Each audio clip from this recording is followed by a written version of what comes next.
The moon hung low in the sky, casting an eerie glow over Bokum village. Monika lay awake on her bed, the weight of the revelations bearing down on her chest. Her husband's denial and her daughter's fear-filled silence painted a picture she couldn't ignore.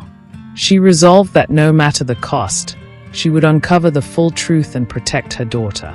The following morning, Monika went to the Council of Elders. Her voice trembled as she recounted her suspicions and Oka's cryptic confession. The elders, though initially reluctant to intervene in what they saw as a family matter, couldn't ignore the gravity of the accusations. Elder Okon spoke gravely. "If your suspicions are true, Monika, this is not just a matter for your family but a stain on the soul of our village. We will summon Francis and Oka for questioning." Word spread quickly, and by the afternoon, a crowd gathered in the village square. Mr. Francis arrived with Oka by his side, his expression calm and confident. Oka, however, looked pale and withdrawn, her hands trembling as she clung to her father.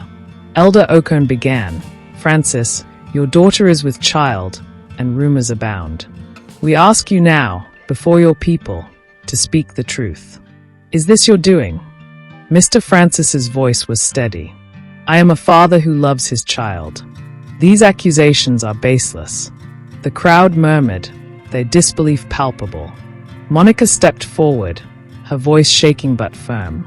"Oka, please, tell them the truth. Free yourself." All eyes turned to Oka.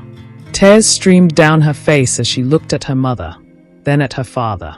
She opened her mouth to speak, but Mr. Francis's hand gripped her shoulder tightly.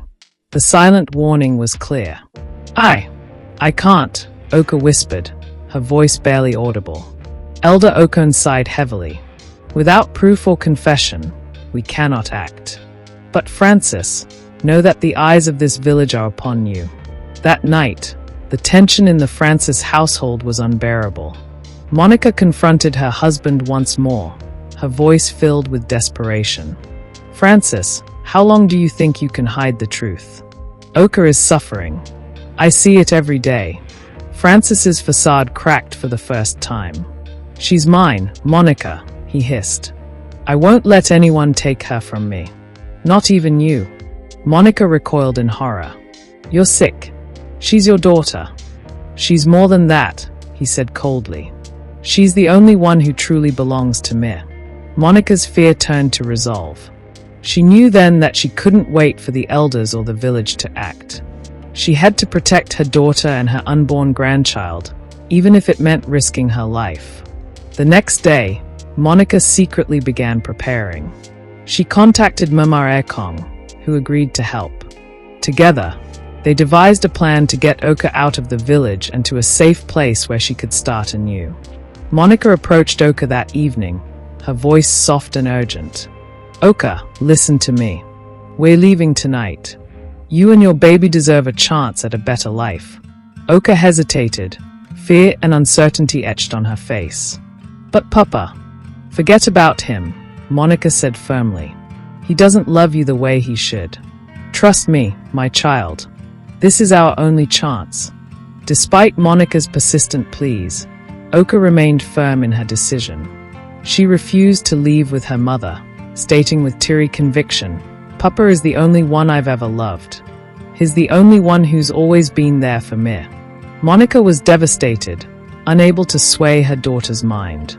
Left with no choice, Monika fled the house alone in the dead of night, her belongings hastily packed. She met Mama Ekong at the edge of the forest, who had been waiting to guide them to safety in a neighboring village. But as dawn broke, it became clear that Oka had not followed. When Mr. Francis woke to find Monika gone, his anger exploded. Storming through Bokum village, he demanded answers, but the villagers only stared, their whispers growing louder. For the first time, Mr. Francis felt the sting of isolation as the community began to question his actions. Elder Okon approached him with a warning. "Francis, you've sown seeds of destruction in your own home. If you love your family, set them free." But Mr. Francis was unyielding.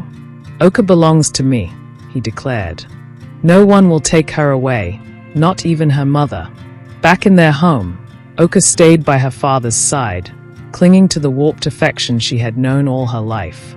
The villagers, though appalled, felt powerless to intervene. Meanwhile, Monika, now in the neighboring village, began to rebuild her life. The pain of leaving Oka behind weighed heavily on her, but she vowed to protect her daughter, even from a distance. Oka, still under her father's control, gave birth to her child, a daughter. She named her after her late grandmother, carrying forward a legacy that was both beautiful and tragic. In her heart, Oka wrestled with conflicting emotions, but her bond with her father remained unbroken.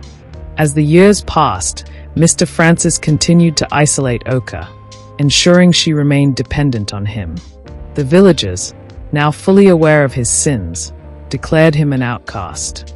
Yet Oka refused to see him as anything other than her protector and the only man she would ever love. Even with the elders' interventions and Monika's distant efforts to save her, Oka and Mr. Francis remained together, their lives a cautionary tale that haunted Bokum village for generations.